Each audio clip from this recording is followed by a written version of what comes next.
ఎవరైనా మనుషులతో వ్యాపారం చేస్తారు, దయ్యాలతో వ్యాపారం చేస్తారా? అయితే వినండి ఈ దయ్యాలతో వ్యాపారం కథ. ఒక గ్రామంలో పేద రైతుకు 2 కొడుకులు ఉండేవారు. పెద్దవాడు రామన్న, చిన్నవాడు వీరన్న. రామన్న కలిగిన ఇంటి పిల్లని చేసుకోవడం చేత అతనికి కొంతవరకు జరుగుబాటు అవుతూ వచ్చింది. కానీ వీరన్న బొత్తిగా పేదింటి పిల్లని చేసుకున్నాడు. భార్య తరపున అతనికి చిల్లి గవ్వ కూడా రాలేదు. అందుచేత అతనికి పూట గడవడం చాలా కష్టమైంది. తన భార్య సలహా మీద వీరన్న పప్పులు, బొరుగులు, జంతికలు, మిఠాయి ఉండలు లాంటి చిరుతిండి పదార్థాలు ఇంట్లో తయారు చేయించి గంపలో పెట్టుకొని సమీపంలో ఉండే బస్తీకి వెళ్ళి వాటిని అక్కడ అమ్మి అలా తెచ్చిన డబ్బులతో కాలక్షేపం చేస్తూ వచ్చాడు. ఒకరోజు వీరన్న గంపలో తీసుకుపోయిన సరుకు సగం కూడా అమ్ముడవడలేదు. ఆ రోజు ఏదో పండగ. బస్తీలో వాళ్ళందరూ ఇళ్లలోనే ఉండి పిండి వంటలు చేసుకుని ఉండడం చేత వీరన్న తెచ్చిన సరుకుకు గిరాకీ లేకపోయింది. చీకటి పడిన దాకా బస్తీలోనే ఉండి అమ్ముడు కాని సరుకు నెత్తిన పెట్టుకుని వీరన్న ఇంటి ముఖం పట్టాడు. అతను తన గ్రామం వెలుపల ఉన్న శ్మశానానికి చేరుకునేసరికి బాగా చీకటి పడిపోయింది. ఆ చీకట్లో ఏవో అస్పష్టమైన ఆకారాలు కదులుతూ ఉండడం చూసి అవి దెయ్యాలై ఉంటాయని వీరన్న గ్రహించాడు. అయితే వీరన్న చాలా ధైర్యం కలవాడు. అందుచేత అతను ఒక చెట్టు కింద గంపను దించి కూర్చుని పెద్దగా గొంతెత్తి పప్పులు, బొరుగులు, బొంగరాలు, జంతికలు అని దెయ్యాలను ఆకర్షించడానికి కేకపెట్టాడు. వెంటనే దెయ్యాలు అతని చుట్టూ ముగి మాకిస్తావా అని అడిగాయి. మీకోసమే తెచ్చాను తినండి అన్నాడు వీరన్న. దెయ్యాలు అతని గంపలో చేతులు పెట్టి మిగిలిపోయిన సరుకంతా తినేసి భలే బాగున్నాయి, రోజు ఇటువంటివి తినుబండారాలు మాకు పట్టుకురావా అన్నాయి. మీరు తింటాననాలే కానీ ఎందుకు పట్టుకురాను అన్నాడు వీరన్న. అతను ఆ పూటకు ఖాళీ గంపతో ఇంటికి పోయి ఇక నుంచి నేను దెయ్యాలతో వ్యాపారం చేయబోతున్నాను, వాటిని మంచి చేసుకుంటే ఎంత లాభమైనా ఉంటుంది అని తన భార్యతో అన్నాడు. వీరన్న భార్య ఏమీ అభ్యంతరం చెప్పలేదు. మరునాడు ఆమె గంప నిండా చిరుతిళ్ళు నింపింది. బాగా చీకటి పడేదాకా ఆగి వీరన్న ఆ గంపను నెత్తిన పెట్టుకుని శ్మశానానికి వెళ్ళాడు. దెయ్యాలు అతని చుట్టూ మూగి క్షణంలో గంప ఖాళీ చేశాయి. అప్పుడు వీరన్న వాటితో, చూడండి తమ్ముళ్ళు, నేను వ్యాపారం చేసుకునేవాడిని, అంటే డబ్బు తీసుకొని ఈ వస్తువులు అమ్ముతుంటాను.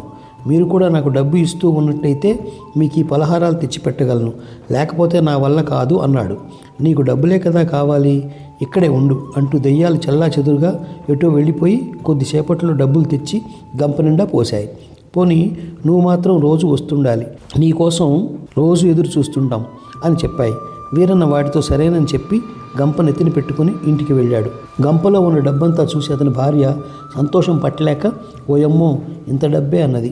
నేను చెప్పలేదా దెయ్యాలతో వ్యాపారం అంటే ఏమిటనుకున్నావు? ఇక మనం ఏ పని చేయకుండా బతికున్నంత కాలము కాలి మీద కాలు వేసుకొని రాజాగా బతకొచ్చు. ఈ దెబ్బతో మన దరిద్రం తీరిపోయింది అన్నాడు వీరన్న. తన తమ్ముడు అకస్మాత్తుగా ధనవంతుడైపోయి పొలాలు, పశువులు కొనడం చూసిన రామన్న నిర్ఘాంతపోయాడు.